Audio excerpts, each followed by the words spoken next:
It was just another slow afternoon at a quiet little diner, tucked away in a small town, nothing out of the ordinary, until he walked in. An elderly man, maybe in his late 70s, hunched over slightly and moving with effort, stepped through the front door. His eyes looked tired, like they'd seen too much. No one paid him much attention as he slid into a booth in the corner, except for one waitress who couldn't help but notice something was off. She was young, maybe in her 20s, working double shifts to chase a dream that felt miles away. Her name was Lily. Lily had seen her share of difficult customers and long nights, but something about this old man tugged at her heart. His hands trembled as he held his coffee, his shoulders heavy with sadness. She caught a glimpse of a single tear sliding down his cheek as he stared blankly out the window. Most people would have kept their distance, maybe offered a polite smile and moved on, but Lily wasn't like most people. She believed a little kindness could go a long way, even if it came in the form of a song. With the diner nearly empty and a gentle hum of old country music playing on the radio, Lily did something no one expected. She softly sang a tune her mother used to hum when life got hard, something warm, gentle, and full of heart. At first, it was just under her breath, but then the old man looked up. Something in her voice seemed to stop time. His eyes met hers, watery and wide, and for a moment, it was like they both forgot where they were. What Lily didn't know was that this wasn't just any sad stranger. The man she comforted with her voice had a past, one that would soon flip her entire world upside down. He wasn't there by accident. He'd come looking for something, or maybe someone, and what happened next would lead Lily down a path she never saw coming. Why was he crying? What secret was he carrying? And what does this old man have to do with Lily's own story? As their lives start to intertwine in ways no one could have predicted, a powerful truth begins to rise to the surface, one that could change everything. Stay with us, because what comes next will leave you speechless. Lily couldn't shake the feeling that something about the old man didn't add up.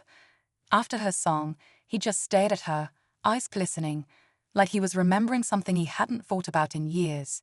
He didn't say much, just nodded quietly and thanked her with a soft, trembling voice. But there was something about the way he looked at her, like he knew her. Or maybe like he'd seen a ghost. As the day went on, she kept glancing at his booth. He barely touched his food, just sat there, slowly sipping his coffee and occasionally scribbling something into a small notebook he'd pulled from his coat pocket. Lily tried not to be nosy, but every time she passed, she felt drawn to him. There was a sadness about him that felt personal, too familiar. She finally worked up the courage to ask him if he was all right. He looked up slowly, studied her face for a moment, then asked the strangest question, "Did your mother ever sing you that song?" Her breath caught in her chest. She hadn't thought about that song in years. Her mom used to sing it to her when she was little, on the hard nights, when money was tight and her father hadn't come home. "How did you know that?" she asked, trying to keep her voice steady. He smiled gently, but it wasn't a happy smile. It was the kind of smile someone gives when they're carrying a heavy secret. "Just reminded me of someone," he said, and went back to his notebook. Lily stood there for a moment, unsure of what to say. Something about this encounter felt too strange to be a coincidence. She had always believed life had a way of bringing people together for a reason. But this felt different. Later that evening, when her shift ended and the diner was closing up, Lily noticed the old man was still there. She hesitated, then walked over and offered to pack up some food for him. He declined politely, then handed her a folded piece of paper from his notebook. "You have a gift," he said. "Don't waste it." She opened the note after he left, and her hands started to shake. It wasn't just a thank you. It was a name she hadn't heard since she was a child, her mother's. The old man hadn't said anything else. He just vanished into the night like a shadow. Lily stared at the note, heart pounding. Who was he? And how did he know about her mother? Something was unraveling, and deep down she could feel it. This wasn't just a chance meeting. It was the beginning of something much bigger. That night, Lily barely slept. She kept going over the old man's face in her mind, trying to place it. The way he'd asked about her mother, the way he knew that lullaby, none of it made sense. Her mom had passed away years ago, taking most of her past with her. They never talked much about family, especially not Lily's father. Every time she brought it up, her mom would change the subject or say it didn't matter anymore. But now, maybe it did. The next morning, she searched the note again, looking for clues. The name written in shaky handwriting, Clara Mayfield, felt like a key. Her mom's full name. Hardly anyone ever used it. There was something else scribbled underneath. Forgive me. 2 words that hit her like a punch in the chest. She brought the note to her neighbor, Mrs. Jennings, an older woman who used to babysit her as a kid. Did you ever meet anyone who knew my mom back then? Lily asked, hoping for a lead. Mrs. Jennings looked at the note, her brows knitting together. Where did you get this? She asked sharply. Lily hesitated, then told her about the old man at the diner. Mrs. Jennings went quiet, her lips pressed into a thin line. There was a man, she said finally, years ago. Before you were born, he was close to your mother. Too close. Then one day, he just disappeared. Your mom never talked about it, but she changed after that. Lily's chest tightened. Do you know his name? Mrs. Jennings shook her head. No. But there were rumors. That he was someone important. Not from around here. Some said he had money, others said he was trouble. Whatever it was, your mother never got over it. Back at the diner, Lily couldn't focus. Every customer blurred past, every plate she carried felt heavy. She kept replaying the encounter over and over. Who was that man? Could he really be? No, she didn't want to think it. Not yet, but the possibility gnawed at her. Meanwhile, in another part of town, the old man sat alone in a motel room. He pulled a worn photograph from his wallet, a picture of a young woman holding a baby. He traced her face with his finger, eyes full of regret. I never stopped looking, he whispered. The story was far from over. Something long buried was starting to surface, and for both Lily and the stranger, the truth was coming, ready or not. Over the next few days, Lily couldn't concentrate on anything. Every time the bell above the diner door rang, she looked up, half expecting the old man to walk in again. But he never did. She asked around, checked the nearby motel, and even wandered the streets in the evenings, hoping to catch a glimpse. Nothing. It was like he'd vanished. The note stayed folded in her apron pocket, like a weight she couldn't put down. Forgive me. 2 small words, but they haunted her. The name, the song, the way he looked at her, it all pointed to something she wasn't ready to face. Could this man really be connected to her mother? Or worse, could he be her father? She finally decided to dig deeper. That night, she pulled out an old box her mother had kept in the attic. It was dusty, filled with faded photos, postcards, and little trinkets from a life Lily barely knew. At the bottom, she found a letter, unopened, addressed to Clara Mayfield. There was no return address. Her hands trembled as she turned it over. The handwriting, it matched the note from the diner. She didn't open the letter, not yet. Something told her this moment had to come face to face. The next morning, one of the kitchen staff handed Lily a slip of paper someone had left at the front counter before opening. It was another note, unsigned, written in the same shaky script.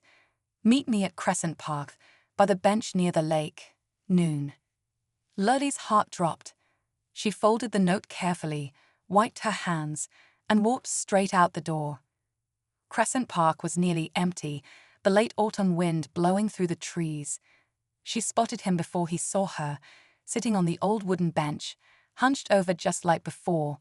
For a second, she almost turned back, but her legs kept moving. He looked up as she approached. There was a flicker of something in his eyes. Recognition, maybe fear. I read your notes, she said, her voice low but steady. I wasn't sure you'd come, he replied. Who are you? She asked, though deep down she already knew. He looked down, took a breath, and said, I make mistakes. A lot of them. But I never stopped thinking about her, or you. Lily stood there frozen, her heart pounding so loud it echoed in her ears. Everything she thought she knew about her past was suddenly in question.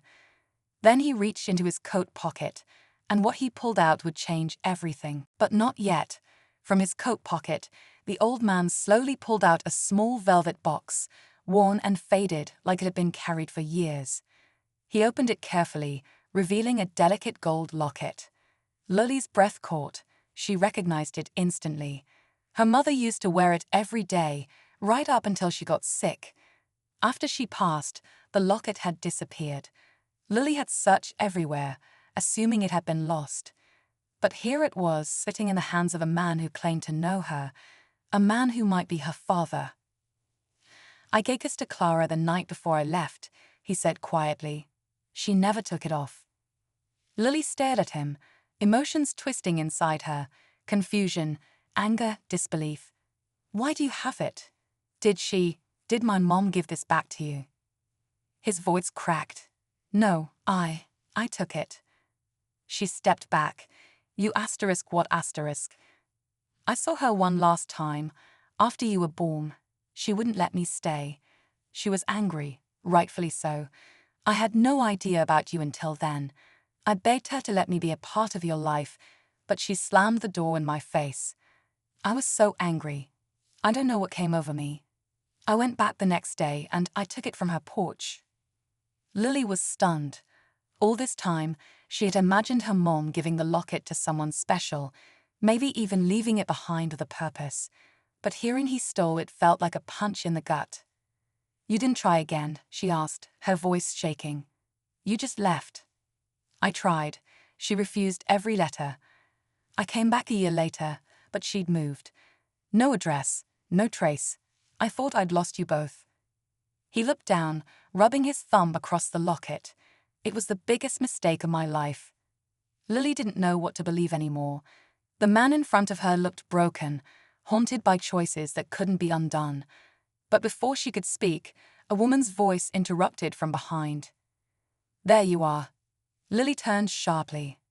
A well-dressed woman stood a few feet away, sunglasses hiding her eyes, but her tone was sharp. "I told you not to come here," the woman said to the old man. "You're putting everything at risk." Lily narrowed her eyes. "Who are you?" The woman hesitated. "I'm his daughter." The words hit like a thunderclap. Lily looked between them, heart racing. "You're not his only child?" she asked. The woman frowned. "He didn't tell you." And just like that, everything became even more complicated. Lily stood frozen, her thoughts spinning. The old man, still holding the locket, didn't meet her eyes. The woman stepped closer, arms folded tightly, her expression unreadable. "He's my father too," she said firmly. "I've been taking care of him for years. We agreed he'd stay quiet about the past, especially this asterisk part of it." Lily's heart sank. Why? Why keep it a secret? The woman sighed. "Because of who he is. Or rather, worse, you don't recognize him, do you?" Lily looked at the man again, really studied him.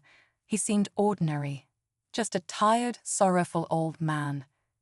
"He's Richard Holloway," the woman said flatly. Lily blinked. The name sounded familiar, but it didn't click until she remembered the newspaper clippings she'd seen as a child. Richard Holloway, former CEO of Holloway Industries, a powerful corporate figure who had disappeared from the public eye 2 decades ago after a scandal rocked his empire. You were famous," Lily whispered. He nodded slowly. "And a coward. I let ambition consume me. Your mother wanted no part of that world. She left when she found out what I was hiding." "And me?" Lily asked. "Did you leave me behind too, for your reputation?" Tears welled in his eyes. "I didn't even know you existed until it was too late, and by then I'd already ruined too much." Lily looked down at the locket in his hands, then at his daughter, her half-sister. All the years of unanswered questions, the missing pieces of her past, the pain her mother carried, it all pointed back to this man. "I came to the diner because I heard you sing," he said. "I didn't know who you were at first, but when I saw your face, heard that song, I knew. Your mother used to sing it all the time." Lily felt her anger softening, but not disappearing. He had left too many wounds behind. Yet standing there now, with a piece of her past finally in front of her, something inside her shifted. "I don't know if I can forgive you," she said. "I don't expect you to," he replied. "I just wanted you to know the truth." The woman glanced at her father, then back at Lily. "He's sick. That's why he came back. He wanted to make things right before." Lily looked at them both, trying to process everything. Then the old man reached into his coat once more and pulled out an envelope, this time with her name on it. She opened it slowly. Inside was a copy of a will, and her name listed as the primary heir. But written in the margins, barely noticeable, was one final note. "There's something else I need to tell you. Meet me tomorrow. Alone." The next morning, Lily stood by the lake again, the same place where everything had started to unravel. The envelope with the will was still tucked into her bag, but it wasn't the inheritance that kept her up all night. It was the final note. "There's something else I need to tell you." Her mind had raced through possibilities. Another secret, a deeper truth, or maybe just a final goodbye. He arrived quietly, bundled in the same worn coat, his steps slower than the day before. He looked tired, like he was carrying the weight of an entire lifetime. Lily didn't say anything at first. She just waited. "I wanted to tell you yesterday," he began, "but I couldn't. It felt like too much all at once." She nodded. "I understand." He looked out at the lake, his eyes distant. "The company, Holloway Industries, it's yours now. I stepped away from it for years, but I wanted it to go to someone with heart. Someone who remembers what people feel like. And after hearing you sing, I knew. You're the only person who reminded me what that felt like." Lily shook her head, overwhelmed. "I'm not a businesswoman. I'm just a waitress who sings to make it through the day." He smiled softly. "That's exactly why you're the right person. It's not about power, it's about purpose." She didn't know what to say.